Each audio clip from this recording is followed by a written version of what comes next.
Hey, what's up? Welcome to Degen Ed. That's degenerative education, meaning none of this is financial advice. Just me having fun looking at charts, like the chart behind me, which is of Applied Digital, ticker symbol APLD. And so I had made a video on this chart in mid-November, which was actually not that popular of a video. So if you do want to see more coverage of APLD, let me know. Make sure you subscribe, and I'd be happy to follow up with it in the near future, as it has been pretty exciting the past few weeks. And so, looking at the chart behind me, this is on the weekly time scale, and there are just a couple things I want to point out before I get into the more recent price action. So in the last video, I had gone over how this gap down to 343.5 was nearly filled with this red candle here, the wick coming down, but it wasn't filled, so I was expecting it to come down and be filled. That did not happen. So I do expect that eventually that will be filled, but there's just a lot of strength in the chart right now. I don't think that it will be filled soon. I think it's actually going to go much higher. So I'll go over that. But I do want to point out, even on the weekly time frame, a gap was recently formed at $5.27. So I do expect that to be filled in the future. But again, I do think that it will be moving higher before moving lower. And also I had highlighted this level at right around $2.50, that I do think, again, price will come down to that level at some point, but it's looking pretty strong, especially looking at the RSI on the weekly time frame. That is currently at 56.2, so still plenty of room for it to go up to 70 when it would be, in overbought territory, like when we had this big green candle back in, May of 2023. So, I do think that returning to around 81.05, which is what the RSI was here, I do think that would mark approximate top.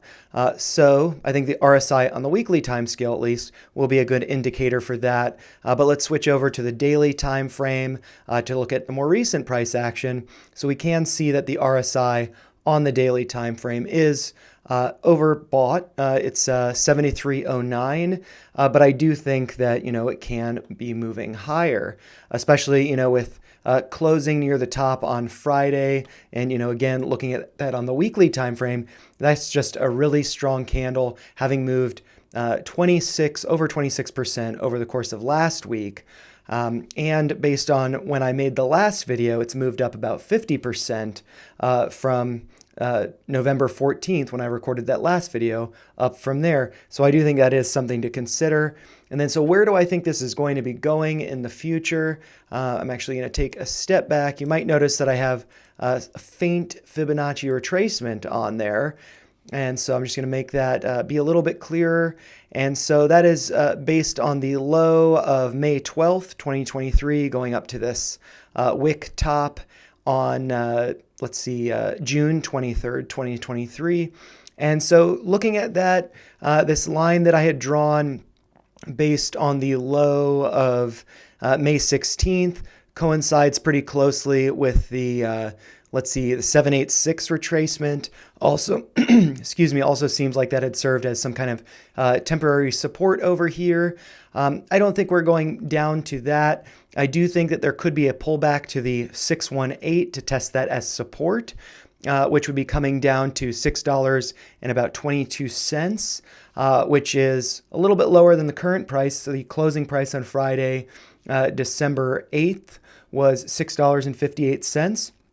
So I do think there could be a little bit of a pullback, but I think that would be healthy in testing this level as support, which had previously served as resistance on October 9th. There was a wick up touching, the high of 619. So yeah, almost at that white line. So I think that price could return to that, but I do think it will continue higher to perhaps the 50% level of that retracement, which would be around $7.25. If momentum is continuing with it, I do think it could head higher to approximately $8.28. I don't think it will be making new highs, but it could. It's possible. And really, like a big reason why I don't think that is if we look at the volume over here, it is. Oops, sorry, my hand's in the way. If we look at the volume here, it's pretty minuscule, and I know Ed's in the way, so I'll slide this over just a little bit. But yeah, when it ran up over here, the volume was much larger than it is now. There's really no comparison. So I do think that this run up will be weaker. I don't think it will be getting as high as 1162 like it did last time, largely because of volume. But if volume does step in and we start to see increases in that, and it reaches, let's see, the volume on Friday was nearly 6 million, but I think it would be nice to see it above 27 million, which was the volume on May 17th. If it got up to about 80 million, which was for the day of, let's see, May 16th, when there was this gap up, then, I think that we could start to see, new highs. But yeah, I do think that a very feasible target is going to be the 50% retracement, which is $7.25. So that's some pretty good upside from where we're at now. But, I do think there could be a pullback to retest the 618 as support. So if that does happen, keep an eye out for it and make sure that support is holding up, and then expect a continuation higher. And if you did find this helpful, make sure you like it, share your thoughts in the comments below, and subscribe to the channel for more videos like this. Thanks a lot for watching.